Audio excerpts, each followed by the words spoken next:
Hey guys, Tyler Vanderhoeven here again. For this video, we're just going to follow up on the last two. We got our PostgreSQL or QL database porting over to GraphQL. We got our droplets set up. The IPs have all the bright ports open. And in this video, we're just going to get all that running on a couple different domain names straight from our droplet. Personally, I like to use Nginx for routing. You can use Apache, other things, but if you want to follow along in this tutorial, we'll be using Nginx and a npm package called Mechanic. So I'm just going to jump right back into my terminal here, SSH into that droplet we've created, and it looks like we've actually got a couple of updates to run, so I'm just going to run those real quick just to make sure we have all of our packages upgraded and updated, and then we'll go ahead and install Nginx. All right, so once that run, you might want to double check all your droplet endpoints and make sure that these updates haven't broken anything. Assuming they haven't, we'll just go ahead and install Nginx. Yes, please. Once that's done, we'll grab a hold of Node.js. Please and thank you. Once we have that, we'll make sure we get npm. Yes, sir. All right, very good. Now we're going to make sure we have the latest version of Node installed by installing a package called n. We'll install the latest stable version of Node, 9.4 currently. We'll run n and we'll install it. Just to make sure that we have everything installed or in our bin correctly so that we can use those tools, I'm just going to exit and jump right back in. Not sure that's necessary, but I like to include it just to make sure we're pulling the most recent versions of all those things we just installed. We'll get the latest version of npm. Very good. So now we have all the latest and greatest. We'll install Mechanic. For whatever reason, I'm not exactly sure why, some update. Mechanic's been a while since they pushed an update, so this unsafe perm has been necessary to get it running. It might not be by the time you get to this tutorial, but if you run into trouble or this infinite loop of trying to create something and it breaking, try that unsafe perm. So now we've got Mechanic installed. We're ready to get going on creating these links via Nginx to these actual ports that we've opened with Docker.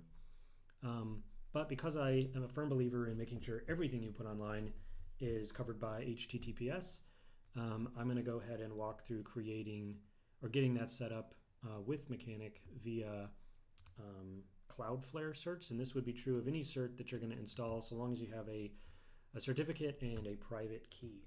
Mechanic expects these certs whenever it creates a site to be in a folder called etc. Nginx certs, so we'll just go ahead and make that directory, and then I'm going to nano create, and I'm copying this from another tutorial I wrote, so these are not true. I'm going to create just a universal Stellar certificate. Eventually we're going to go and pull in an updated template for Mechanic to use, and it's going to expect a certificate and a key with the name Stellar. So I'm going to go ahead and create this, and this means we need to jump over to Cloudflare and actually generate this private key. So I've got a URL sitting at Glish, and I've got a couple certificates already created, so I'm just going to create this one, get a brand new one at both of those endpoints, and don't even bother trying to steal these from me because I'm going to delete this certificate right after this video, so it will be valid. We'll go ahead and paste that, exit, save it, yes. So that's our certificate. We'll create the same thing except the key right here. And I actually think I got it wrong in that last one. I'm supposed to create a cert with a C, so I'm going to move that to etc. Nginx certs Stellar cert with a T.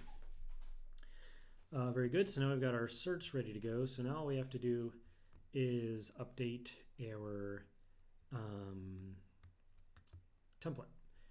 And Mechanic is going to expect that to be at etc. Mechanic.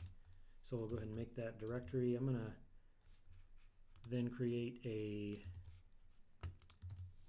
file called custom.conf.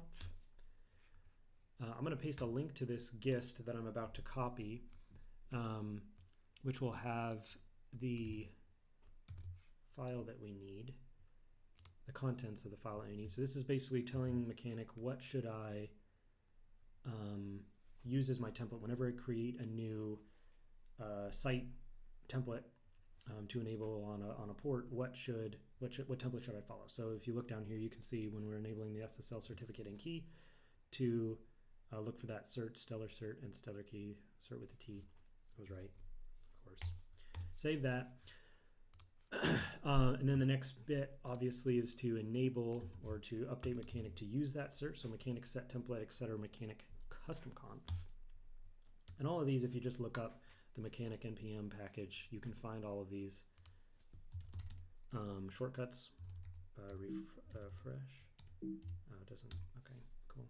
Mechanic refresh, and now it's using that template. So anytime we go and create a Mechanic site, it should actually use that template. So now real quick, I'm going to pull in a Mechanic tag. So this, I'm going to share one of these, and then I'll explain it, and then I'll paste the rest of them and just run through them real quick. So basically, we're just going to create 6 sites, 3 for the test and 3 for the public, 1 for the Horizon REST API that comes default, 1 for the core, and 1 for the Horizon Postgres database GraphQL endpoints. So to get all those, basically you just say, hey, I want to add, hey Mechanic, I want to add a site called API test. I want its host to be this place. So this is the URL that you're going to access it at. The backend, that's the important part because it's connecting to the port that you opened for that in a Docker instance or image. And then we want it to be HTTPS because we set that up, and we want to redirect to HTTPS so that everybody always gets that. So go ahead and add that. So that's the API test. I'm going to walk through the rest of these real quick. Add the core. Add that Horizon test. So that would be all of our test endpoints. And this would be all of our live endpoints. So you notice this is basically the same thing, just without the dash test. And all of the ports are their 0 counterparts of the 1 counterparts up above. So that's basically all we have to do. Everything should be installed and ready to go. Now we just need to point domain name, at the droplet so that Nginx will resolve those endpoints. So we go to our DNS, grab our droplet. You can see I'm already pointing to my current one, so I'll just update all this. And now when we visit API.test, there we go. It's all resolving perfectly. So that's how I get all of those ports and API endpoints on HTTPS pointed to the Docker images. And that concludes the 3-part series of getting this PostgreSQL to GraphQL Stellar databases all set up so you can run those powerful queries on your front end and back end Stellar applications.